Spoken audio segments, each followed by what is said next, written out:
Okay. Just tweet about the stream and then we'll get started. About to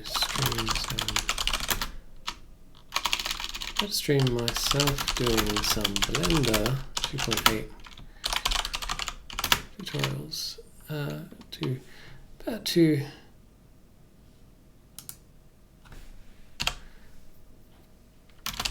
follow along at, and then paste in my Twitch link. Follow along at, and tweet. Okay, so good work, Twitter, picking up the wrong title and making that the preview, but that's fine. Okay, I think we're all set.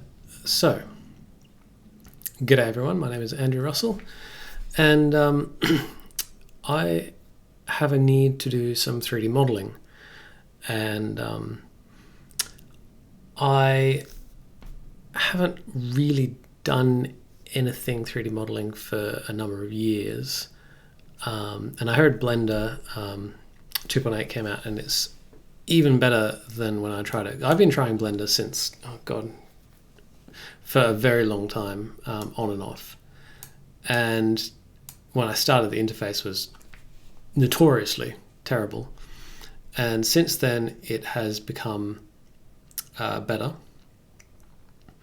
Like the last time I did it was better. And then I've at least heard that Blender 2.8 is much, much, much better.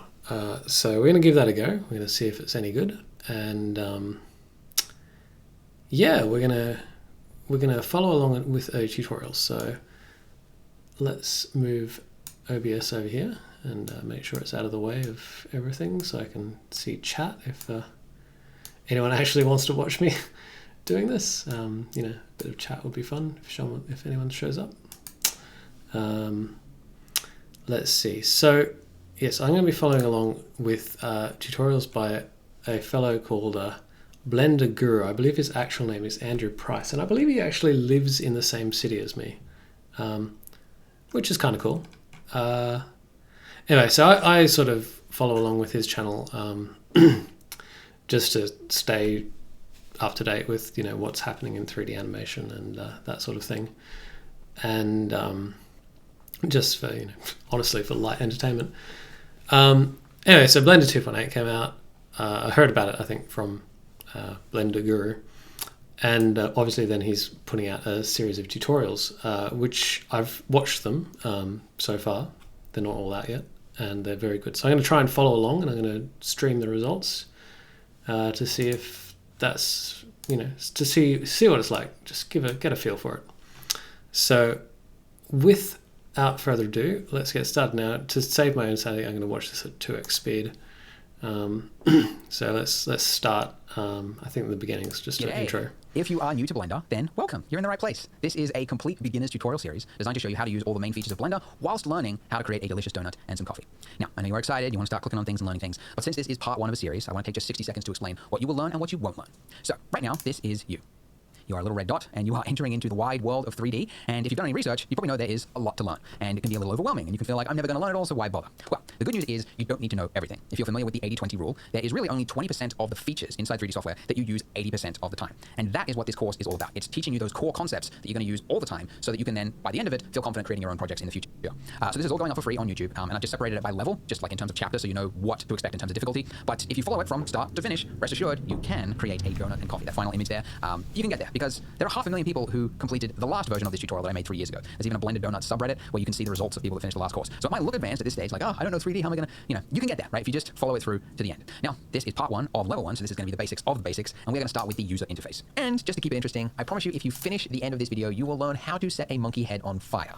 Random, but I'm already excited. Open Blender for the first time, and this is what you should see. Okay. Big. Let's follow along. Space is called the 3D viewport, and it's where you'll spend probably 90% Okay. of your time. So now we get to pause it Laying out a scene and you're moving. and go through this step by step.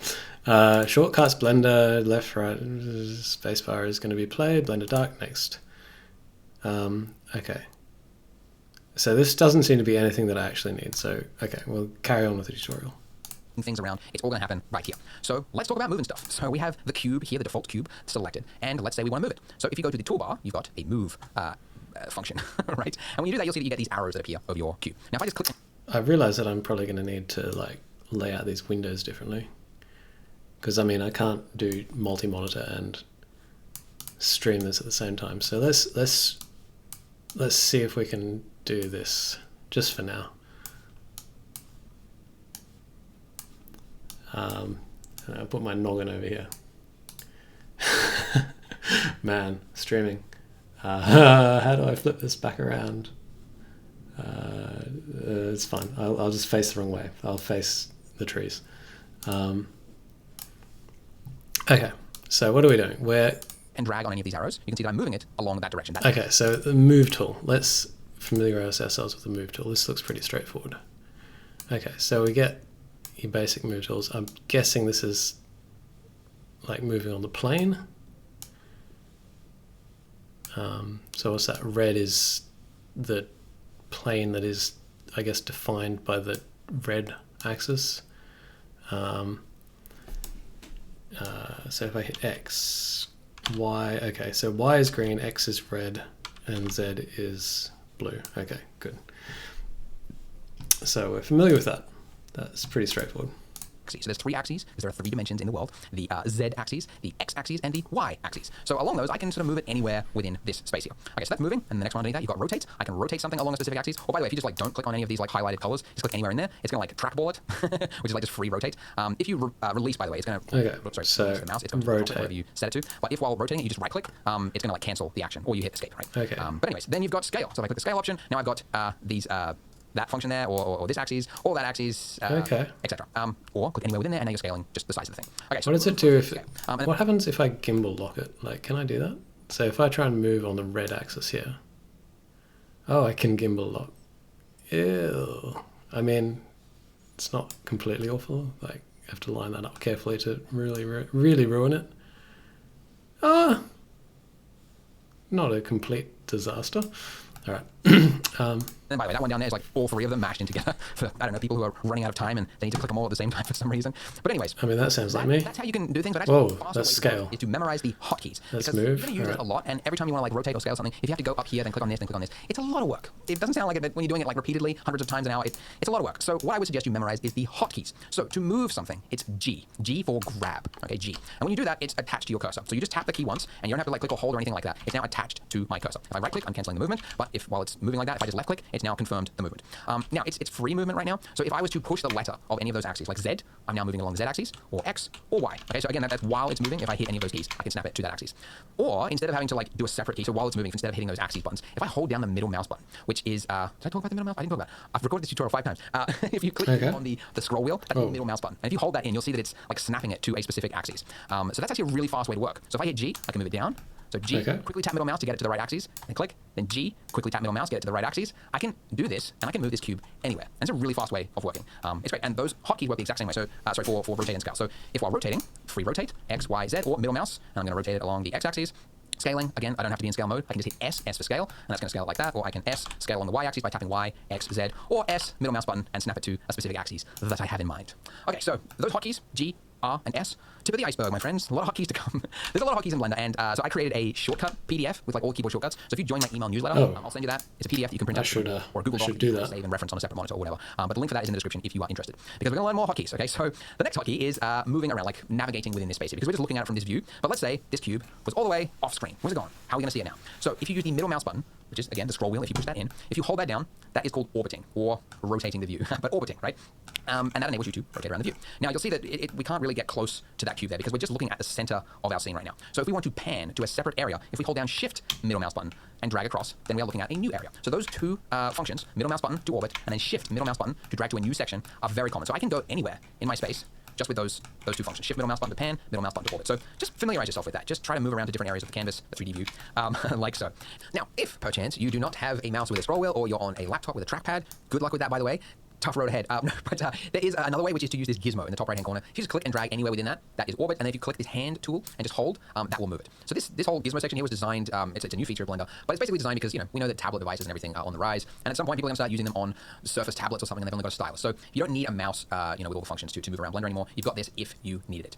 Or, by the way, let's say, you just don't have the scroll wheel thing, but you don't want to have to keep using the gizmo. If you go to your user preferences, you'll see something there in input called Emulate 3-button mouse, which will just enable you to use Alt and then left-click as the middle mouse alternative, essentially. Oh. Yeah. The other one I quickly mentioned, because I think I've been doing it without realizing, scroll wheel, that's zoom, or I got this select all. that little, hold down the little magnifying glass thing, and you'll zoom in and out. Oh, shoot. Over there, and we could get to it by panning over there, but when you got a lot of stuff in the scene, like let's say we duplicate this cube, which you could do by going to Object and then click on Duplicate Objects, but you can see the hotkey there, you can memorize that hotkey, Shift-D, we can move that cube over there, right? So we're looking at the cube over here, but now we gotta get all the way over there, a lot of work. So if you just click on an object and you want to I miss what that right? was. You could do by going to Object and then click on Duplicate Objects, but you can see the hotkey there, Object. memorize that hotkey, Shift-D.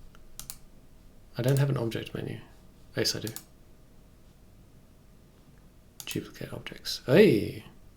Okay. Now I have 2 cubes. I'm rich. We can move that cube over there, right? So we're looking at the cube over here, but now we can get all the way over there. A lot of work. So if you just click on an object and you want to focus on that, like just zoom over there, you hit the number pad period key, which is, that little dot in the bottom corner of your number. G'day. Oh, If you are whoops. useful in that. This section here was designed, Hopefully I've focused the right thing. click that little, hold down the little magnifying glass thing, and you'll zoom in and out. There we go. Now, the cube is over there, and we could get to it by panning over there, but when you got a lot of stuff in the scene, like let's say we duplicate. Okay, that's which, cool. you could do by going to Object and then click on Duplicate Objects, but you can see the hotkey there, you can memorize that hotkey, Shift-D, we can move that cube over there, right? So we're looking at the cube over here, but now we gotta get all the way over there, a lot of work. So if you just click on an object and you want to focus on that, like just zoom over there, if you hit the number pad period key, Right. which is, that Too little easy. dot in the bottom corner of your number pad, it will focus on that object, okay? So that's a very fast way of like changing your focus, so you don't have to like fart around with like, oh, gotta move over there, extra slow, nice and easy now, easy does it, don't get lost, right? And by the way, going back to people with a laptop, most laptops don't have number pads. So the other hotkey that you should memorize is the tilde key, which is that key underneath the escape key. There's one there that says view selected. So, it'll bring up a pie menu, and one of the options in the pie menu is view selected. And release, and there we go. It does the exact same thing as number pad period key. All right, let's delete this little extra cube. Let's find my original cube. I'm going to move this over back to the center with G, middle mouse, drag it along the y-axis, and then I'll hit number pad period again and focus on. Okay, so there's Back a... at the start. Now, there's more to Blender than just cubes, so let's make it a little bit more interesting. So I'm going to delete the cube here by just tapping delete, or X if you don't want your arm to move as far. Let's replace it. So I delete the cube. Now I'm going to go to the top section up here. You'll see one that says add, and you'll get a whole bunch of options that will appear here, and you can replace it with something.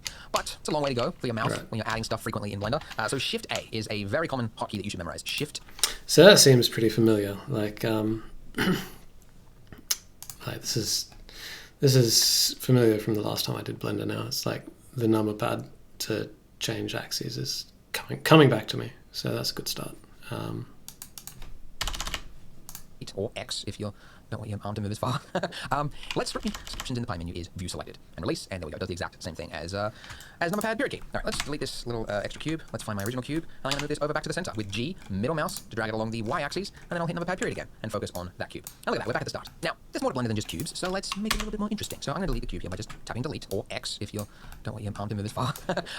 Let's replace it. So I delete the cube. Now I'm going to go to the top section up here. You'll see one that says add, and you'll get a whole bunch of options that will appear here, and you can replace it with something. But it's a long way to go for your mouse when you're adding stuff frequently in Blender. So Shift A is a very common hotkey that you should memorize. Shift Shift A to add. I'm Got adding it. something, Shift A. And you got a whole bunch of stuff. Now, by the way, this will be applicable if you're in the node view or if you're in other views within Blender, so Shift A is a good one to memorize. There's a whole bunch of stuff here, some things that I've never used before, like speaker. Don't know what that does. Just useful to someone, but not to me. The main ones you'll use are underneath mesh. You got a whole bunch of what are called primitives, like plane. You can add in a plane, and it's the ground plane. You've got a whole bunch of other really like boring sounding ones, and then you got one right at the bottom there. It's called monkey. So obviously we're going to click it, and this brings us into the final part of this video that I promised you. We're going to set this monkey head on fire. Sweet. Which is a cruel thing to do, but it's not real, so no need to email me. So with the monkey head selected, we're going to use a... This guy's got such a dark sense of humor. If you push F3, this allows you to bring up the search bar, which is actually very common. This isn't the Easter egg part, but F3 is like you can search for anything. Like if you forget the shortcut for something, you can just like type it in, and there it is, and you can do it. But if we type into the search bar smoke, you'll see there's one there called quick smoke. And what this does is it has applied a smoke simulation to my selected object, which basically just saves you from like setting up a box and then setting a smoke sim and blah blah blah blah. It's just done that for you. And then if I hit that play button right at the bottom there, you can see it's smoking. Now I promised you fire though, so if you select the monkey and then click the simulator panel button, which it's getting a bit advanced, but just in here where it says smoke, if you change that to fire and smoke, then there you go. You have set the monkey head on fire. Pretty random, but hey. Okay. What did he say? He said simulator. Context. Now, if this was well programmed, once I bring up a tooltip and keep scrolling, the tooltip should stay up, and I shouldn't have to wait on every single option. Which one was I going for? A simulate. Let's look at what he clicks. Fire though, so if you select the monkey and then click the simulator panel. what is that? That's whatever that thing is. Physics. Oh, okay. So it's called physics in this one. Smoke domain. Panel button, which it's getting a bit advanced, but just in here, where it says smoke, if you change that to fire and smoke, then there you go. You have set the monkey head on fire. Okay. Just in here, where it says smoke, if you change that to flow type.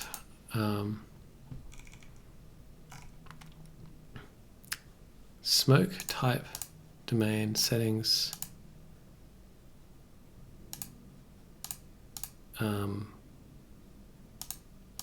Where's my fire and smoke? Flow type. Smoke, flow, settings, flow type, fire and smoke. Let's try that. I broke it. I broke it, guys. Did I have it selected when I did it? I seem to have. Collision, domain. Huh. Well, I guess let's just delete it and start again. Delete, please. We select the head, then we hit F3 and type quick smoke, which we then run. And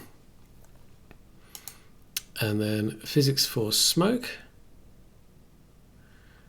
Smoke type is domain. What's going on here? applied a smoke simulation to my selected object, which basically just saves you from like setting up a box and then setting smokes in and blah, blah, blah, blah, blah. It's just done that for you. And then if I hit that play button right at the bottom there, you can see it's smoking. Now I promised you fire though, so if you select the monkey and then click the simulator panel button, which it's getting a bit advanced, but just in here,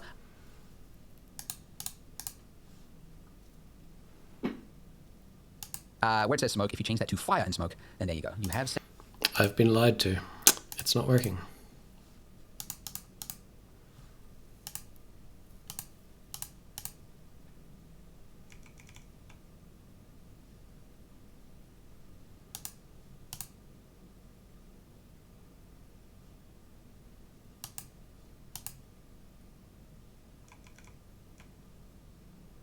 All right, I mean, I'm going to try this again, but it breaks. So, I mean,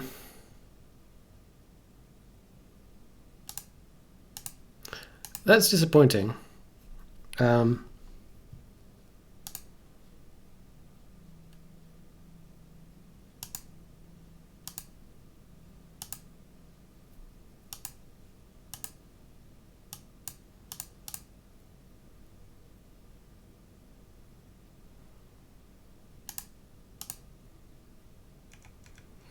And obviously I have no idea how to fix it because, yeah, great tutorial, man. Oh, I'm guessing it's just an oddity of Blender. Very disappointing. My monkey head is not on fire. I want my money back.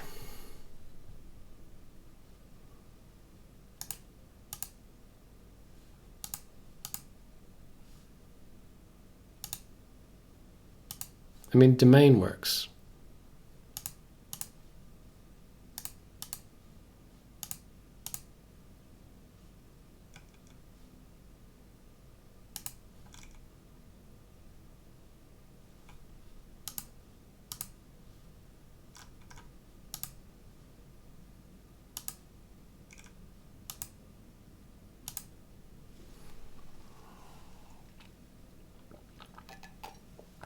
And this is this is really the problem with 3D modeling. Is, oh God, this software.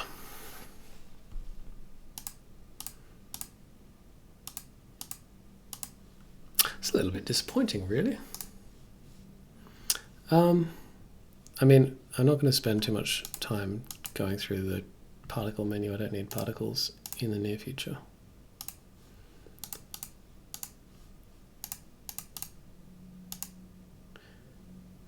I'll just assume for now that it's broken. Alright, cool. Set the monkey head on fire. Pretty random, but hey, it's cool, right? So that's the end of this video. Go ahead, click here to watch. Let's try and see what his settings are. Panel button, which it's getting a bit advanced. Flow type, smoke mesh. But just in here, where it says smoke, if you change that to fire and smoke, then there you go. You have set the monkey head on fire. Pretty random, but hey, it's cool, right? So that's the end of this video. Alright. go ahead, click here to watch the next video where I promise you we will start building that donut because this was just user interface fooling around showing you the basics. This video is sponsored by Polygon, a library of textures and models for professional 3D artists. Click the link in the description to learn more. All right, enough fooling around with flaming monkey heads. Let's start making that donut. So I've got a brand new scene open, so clear whatever you did in the last video. And what I'm going to do is delete the default cube just by hitting delete, and I'm going to replace it by hitting Shift A, remember, to add a new object. And then underneath mesh, the base meshes that you can start with. So you want to start with something that looks closest to what you want to create, which in this case is a donut. So this one is the closest match, a torus. So when you click the torus, you can see you get this, and it's okay, but it looks a little thin. It's a little bit weak for a donut. Thankfully, though, in the bottom left-hand corner, you'll see a box. And if you click the box, you can see you get settings. And this is going to change the look of the torus. Now, by the way, if you don't see the box, it's because you accidentally performed an action after you added the torus. So if I was to, for example, click on donut, even though it's already selected, it's gone. And I can't get those settings back there. So some actions in Blender, you will get options immediately after you perform an action, but if you do another action, it clears it and you don't have those options anymore. Anyway, so with these options here, you can see I can change the resolution of the donut, and down here underneath major radius, I could change the size of it, how thick or how fat the donut is. So speaking of the radius and the size, it's a good idea when you're building something in Blender to start with the correct real-world scale. So this major radius here is saying that this is 0.4 meters. The radius, so a diameter, is double that, which means that this is currently an 80 centimeter donut, which is almost half me. It's a big donut, very big. By the way, if you are American and you would like to use a different unit system, you can do it over here in the properties underneath units. You can change your unit system to imperial, and then it will use feet and inches and penny farthings or what other crazy units you guys have come up with. You can use that if you want, but for the tutorial, I'm going to stick to metric. So this size here, we want it to match the real world. So the research that I did says that most donuts are about 10 centimeters, right? Like about that big, right? So a radius is half of that, so therefore this should be 5 centimeters. So if I just typed in here 5 centimeters, radius, that's the correct thing, which is 0.05 meters. And then if I adjusted my minor radius, I mean, there's obviously no measurement for this, but like, you know, how fat the donut is totally up to you. If you want to look like chubby, you can, go like that. But I don't know, I think something around like 0.28. I think that looks pretty good. Maybe 0.26. I think that's what I used previously the times that I did it. But anyways, like that. There we go. That's the one. That's the size I'm going to use. And then the other thing is the resolution of our donut. Now, you might think that you would want to use as high a resolution as possible, right? Because I remember I did that when I was starting out with Blender. Every new object I added, I used the most vertices I could, most highest resolution, not realizing that actually what you want to use is the lowest resolution and then use a subsurf modifier, which we'll get to next, to smooth it out, because then you've got less vertices to work with. It's easier to work with a lower res mesh than a higher res. Anyway, point is we want to set this to something low, but something that will at least have the correct overall shape that we want. So, something like this. And also, I want to keep the size of these. I want to keep them close to square, like as possible. Right. Man, Blender, user interface. Okay, I need a way so I can actually see what he's doing better. I need more resolution.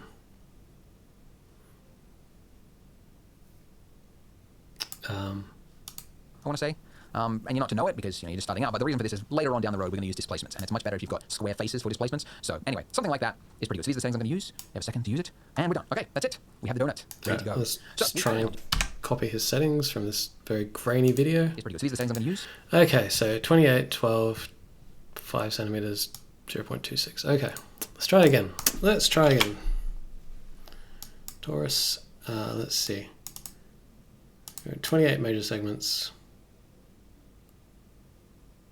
Seems reasonable. 0.3, that's a fat donut. Can I get a bit smaller? Nah, not at this resolution. So, I mean, that's the same as his, and I don't know, maybe that's fine. What have I, oh, sorry, I just confused myself. Oh, and I've stuck my head in the middle of the thing.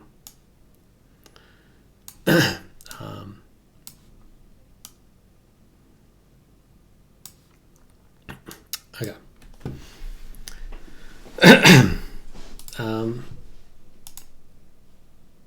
Reset that transformation and put my head back in a sane spot. That'll do. How's that? That's not too bad for now. Okay, let's see. Alright, I'm just going to keep that as my donut for now. Have a second. And we're done. Okay, that's it. We have the donut ready to go.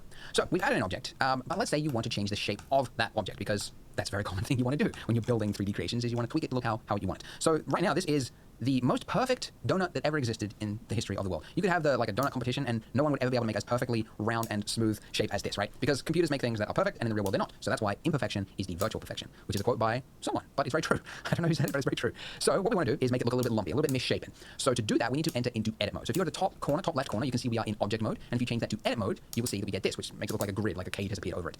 Or the hotkey for this is tab, because this is a very common action. To switch between object mode and edit mode is tab. By the way, when you are so far so familiar. familiar? The only thing you can click on is within the object itself. Like if I'm in edit mode on that and I try to click on the lamp or the camera, you can see nothing happens. The only thing I can click on is the object itself. So just something to keep a note of. So while in edit mode, you can see that now that I'm clicking around, I can click on these little dots here. And each of these dots basically is the shape of the donut, as you can probably guess, right? And if I use the same hotkeys that you remembered from the last one, G to grab, if I was to G and grab this up, you can see that I would make a spike in my donut there. Now, I don't want just one singular spike because that would be horrible. And I also don't want to, like, if I want to make this donut look lumpy, I don't want to go like this one, and then this one, and then this. Like, that's a lot of work, and it's not even going to look very good. What I want to do instead is I want to, like, grab one and then, like, have it affect the vertices around it. So there's a tool for that, and it's proportional editing. So at the top of the screen there's a little button, or the hotkey for that is O to turn that on and off. And then when I do that, if I use the same shortcut, G, to move this one vertice, you'll see that now as I move it, the rest of the donut comes with it. But it only looks like the whole donut's coming with it. If I was to scroll up, like scroll on my mouse right now, just scroll up or down until you can actually see what's this little circle appear around. So if you scroll up, it'll get smaller. So anyways, if I do this, you can see that I can affect the area of vertices around it, right? So what I want to do is just I want to make it look lumpy, so around that sort of area, and I'm going to hit Z, because I'm moving it, and I want to move it along the Z axis, so it's just going up. And now you can see I've got part of the donut, which is a little bit lumpy. That's actually probably a little bit too lumpy. So let me just undo that, and let's try it again. Move it up. Oh, come on. It's cleared my thing because I undid it anyway. So something like just a little bit lumpy, and then I'm going to grab like this one here, and I'm going to move that down a little bit. So now I've got a weird little lumpy bit of donut, and I'm just going to like misshape the rest of it, right? Because all right, he did this before, and I'm going to have to remember this part now, and that is one of these buttons fixes the flipping the camera I don't know how to do it. No, it's not that. Oh, get out. I don't want that. Whatever that was, I don't want it.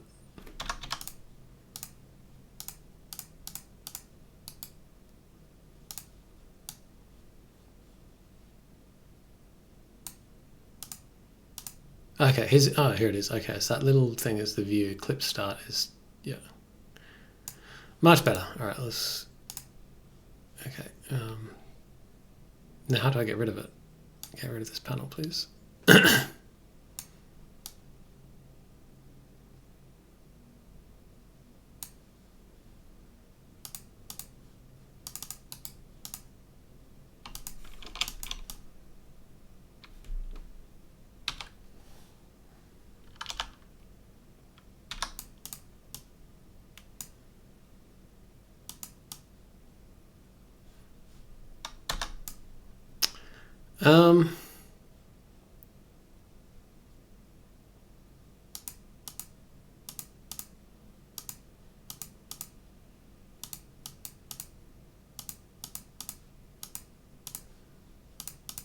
All right, we'll just leave it an item because that takes up the least space. All right, so what was I doing? I was trying to grab a vertex. Yeah, I'd go away. Grab that, and I want proportional editing on.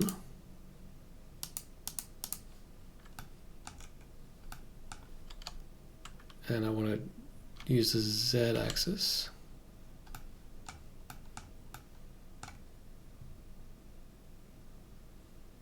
Okay, it is proportionally editing, but it's just... there we go. Alright. Now this is going to be like the trouble that I have just in general with this sort of thing, and that's, you know, I'm going to be tempted to make it very, very perfectionist round donut, and, you know, it won't be very arty. The thing I need to ultimately model is going to be fairly non-organic, so that's fine. Anyway, we'll keep going. There's no donut. No donut is perfect, although they do try. Just make it look a little bit squishy, because otherwise it's going to look like a I don't know, like at a water park, right? There's little inflatable rings that you get.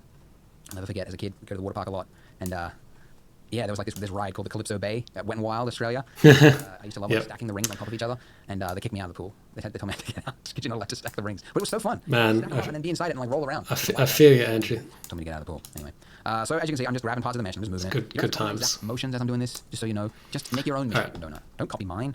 Yeah, follow you're quite right. Let's looking thing just by clicking G, etc. Anyways, like that. Horrible, weird, misshapen looking donut. That's what you want. You don't want a perfect looking donut. You want something that looks weird. So well done. Okay. Make something weird. All right, let's try and make a weird donut. Let's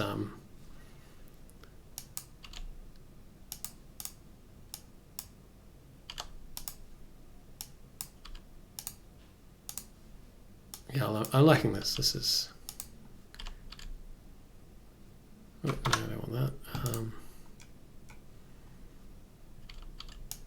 So grab and big. Grab and big or small.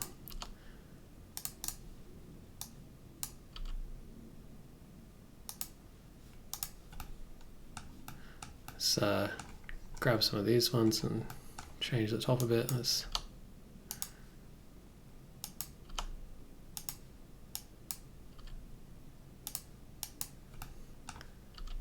Yeah, okay, I'm getting a feel for this. So I can select with. So as soon as I hit grab, then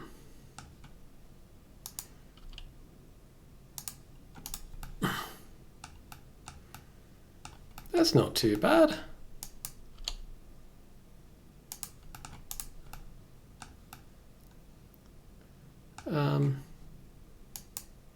So I'm a bit reluctant to squidge up the bottom of the donut because it's gonna have to like rest on a surface or something.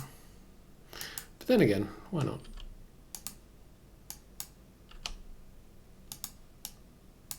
This is pretty fun. I know later on he talks about the sculpting tool, and that'll be fun to play with. What do we think? You know what? I love it. Now you're probably thinking, cool, but can we please get rid of the jagged look? Because it looks like you would cut your finger running across this donut. It's too jagged. So if you are in object mode, which is important, you have to be in object mode, and you were to right-click your mesh, you have these settings, and at the top there you've got two settings which are very common, shade smooth or shade flat. So we're going to use smooth. So flat is used for things like buildings, flat planes, things like that, and smooth is for organic shapes, like this one. And it's going to basically, where there's two faces, it's going to try to smooth them.